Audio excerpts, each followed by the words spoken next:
জয় মাতা দক্ষিণা কালীর জয়।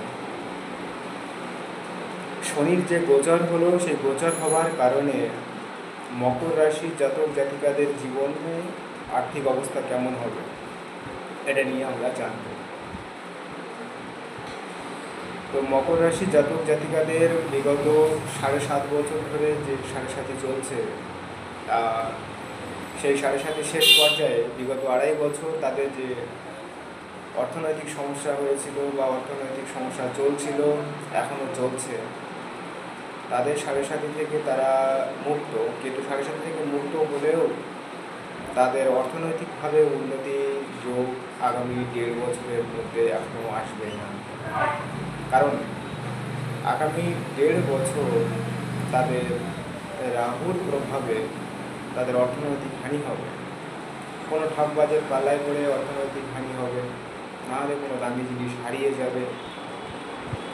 তো এই সমস্ত বিষয়ে তারা সাবধান থাকবেন এবং মকর রাশির অর্থনৈতিক অবস্থা এখনও যেমন চলছিল তার থেকে সামান্য কিছু হলেও একটু উন্নতি হবে, তাছাড়া খুব বেশি উন্নতি হবে না। মকর রাশির জাতক জাতিকাদের শারীরিক অবস্থা খুব একটা বেশি ভালো যাবে না।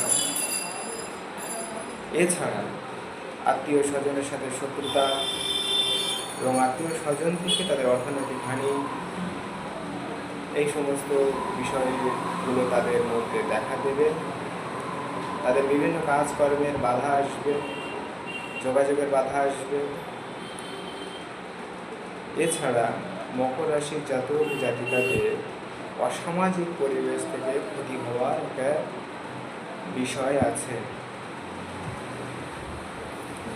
মকর রাশির জাতক জাতিকাদের এখন খুব ধৈর্য ধরে শান্ত হয়ে চলতে হবে, না হলে আগামী দিনে তাদের আরও বড় সমস্যার সম্মুখীন হতে হবে।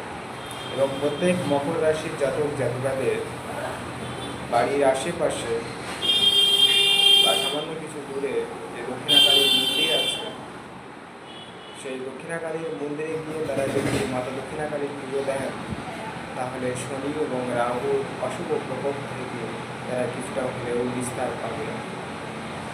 আশেপাশের প্রতিবেশীদের সাথে তাদের খুব একটা ভালো সম্পর্ক যাবে না, থাকবেও না। তো মকর রাশির জাতক জাতিকাদের বলবো সতর্ক হয়ে থাকে। মকর রাশির জাতক জাতিকাদের ভালো হোক, তারা উন্নতি করবে।